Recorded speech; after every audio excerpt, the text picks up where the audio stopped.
Play with me? Whee! Oh, wait, no. You're not living until you play.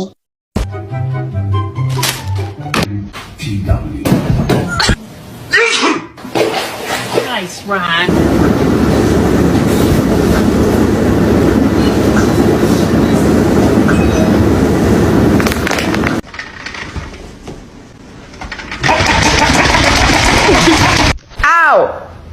What you doing?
In today's video, we will be going through the story of Yoriichi Tsugikuni, the first breathing style user and the strongest demon slayer ever. Yoriichi and his twin brother, Michikatsu, were born into the Tsugikuni clan within the middle of the Sengoku period, a time when twins were considered to be an extremely bad omen. Yoriichi in particular was born with an odd birthmark on his forehead, which caused his father to declare that he would kill him. However, their mother flew into a rage and stopped him. It was eventually agreed upon that Yoriichi would be sent to a temple to become a monk when he turned 10 years old. Despite their father's belief that the mark was bad luck, it actually granted Yoriichi incredible physical prowess and the ability to see the bodies of living things in transparency. Yoriichi grew up very differently from Michikatsu, being given much poorer food and education than his brother and confined to a small 3-tatami room away from the rest of the house. He never spoke and was thought to be deaf as a result. His mother subsequently made him hanafudu charm earrings in the hopes the gods would bless him with the ability to speak. He also was frequently seen clutching his mother's side. Because of this, Michikatsu found him pitiful. Still, his brother often snuck behind their father's back to see Yoriichi, even giving him a handmade flute as a gift to comfort him. One day, when he was 7, Yoriichi smiled and spoke for the first time, declaring his intent to become a samurai, like his brother, after watching Michikatsu practice sword swings, startling him. However, Michikatsu was dismissive of this sentiment, as it was well known that Yoriichi would be sent to the temple when he turns 10. Still, one of their father's men tasked with training Michikatsu decided to humor Yoriichi, showing him a simple stance. Unexpectedly, the young boy flew into action after assuming the stance, landing 4 blows against the man and shocking his brother, who, despite his training, had never landed one. However, Yoriichi couldn't stand the feeling of hitting someone and renounced his goal to become a samurai. Michikatsu often asked him about how he managed to hit the man, and he described what was likely an early form of a breathing style. Rather than talk about the sword and training, he happily told Michikatsu he would rather fly kites with him instead. When their mother passed away from her illness, Yoriichi went to Michikatsu's room at night to tell his brother the news and bid him farewell, planning to leave for the temple that night. He expressed gratitude towards his brother, stating that he would always keep him in mind, and fondly tucked away the flute Michikatsu had made for him earlier. It was later revealed to Michikatsu through their mother's diary that Yoriichi had known everything about their mother's illness, how it weakened her left side, and Yoriichi's frequent attempts to support her and help her move around. It was also revealed that Yoriichi knew his father would make him his heir and send Michikatsu to the temple due to his newfound sword skills. Because of this, Yoriichi ran away from the house before this could happen. Despite this kind act, Michikatsu developed an intense hatred and envy of Yoriichi for continuing to surpass him in everything and continually showing gratitude to gain seemingly nothing. After running straight for 1 day and 1 night without any sign of exhaustion into the mountains, Yoriichi met a girl around the same age named Uta, whose entire family had died. Yoriichi chose to live with her, and after 10 years, Uta and Yoriichi had married, the former becoming pregnant later. Just before the expected arrival, Yoriichi left home to summon a midwife,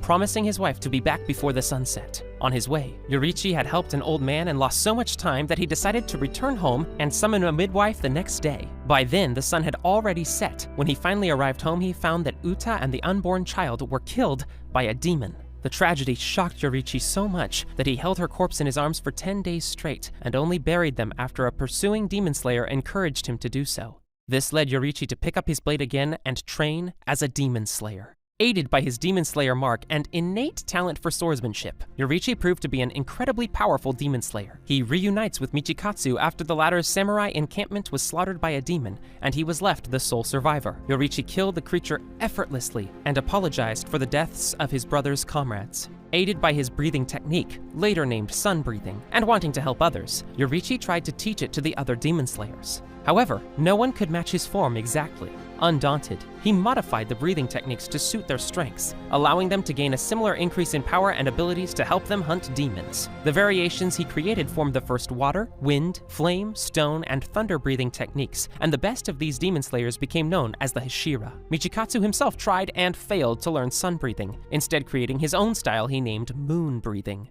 Soon, Yoriichi encounters Muzan Kibutsuji, the progenitor demon and mortal enemy of the demon slayers, accompanied by Tamayo. Upon meeting him, Yoriichi felt his rampant malicious intent, likening it to boiling magma from a volcano ready to consume everything. It was then he reasoned he was born with the skills and talent to defeat Muzan once and for all. Muzan stated that he had lost interest in swordsmen who employ breathing techniques and performed long sweeps of his arms to outright kill Yoriichi. He dodged them, but instantly realized any of those attacks would be fatal and felt fear for the first time. Seeing into the transparent world, Yoriichi discerned Muzan had 7 hearts and 5 brains that changed position within his body. Seeing his chance, he combined all his forms into a single attack, cutting through them all and overpowering Muzan completely. Muzan was left in disbelief at his inability to regenerate, while struggling to keep his head attached. Yoriichi asked him what he felt was the value of life, but didn't receive an answer. Instead, he turned to Tamayo, but was surprised to see her looking at her master's dismembered body with a hopeful gleam in her eyes.